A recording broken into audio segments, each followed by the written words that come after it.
I won't lie now either, said Graf. My job isn't to be friends. My job is to produce the best soldiers in the world, in the whole history of the world. We need a Napoleon, an Alexander. Except that Napoleon lost in the end, and Alexander flamed out and died young. We need a Julius Caesar, except that he made himself dictator and died for it.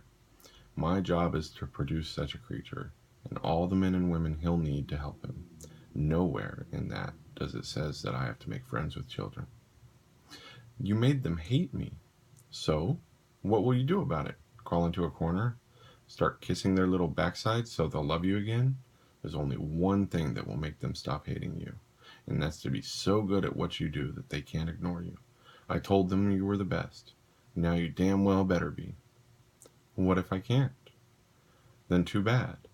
Look, Ender, I'm sorry if you're lonely and afraid, but the buggers are out there. 10 billion, 100 million, a million billion of them for all we know. With as many ships for all we know.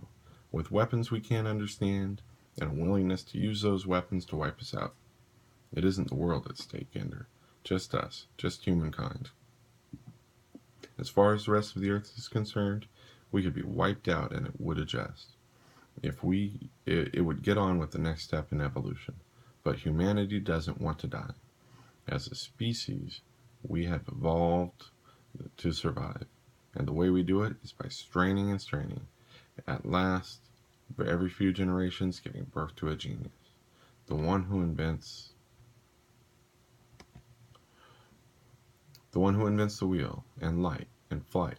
The one who builds a city, a nation, an empire. Do you understand any of this? Ender thought he did, but wasn't sure, so said nothing. No, of course not, so I'll put it bluntly. Human beings are free except when humanity needs them. Maybe humanity needs you to do something. I think humanity needs me to find out what you're good for. We might both do despicable things, Ender, but if humankind survive, then we were good tools. Is that all? Just tools? Individual human beings are tools that the others use to help us all survive. That's a lie. No, it's just a half-truth. You can worry about the other half when we win this war. It'll be over before I grow up, Ender said. I hope you're wrong, said Graham. By the way, you aren't helping yourself at all, talking to me. The other boys are no doubt telling each other that old Ender Wiggin is back there licking up to Graham. If word once gets around that you're a teacher's boy, you're iced for sure. In other words, go away and leave me alone. Goodbye, Ender said. He pulled himself hand over hand along the tube where the other boys had gone. Graf watched him go. One of the teachers near him said, Is that the one? God knows, said Graf. If it isn't Ender, then he'd better show up soon. Maybe it's nobody, said the teacher. Maybe. But if that's the case, Anderson, then in my opinion, God is a bugger. You can quote me on that. I will. They stood in silence a while longer. Anderson? Mm-hmm. The kid's wrong. I am his friend. I know.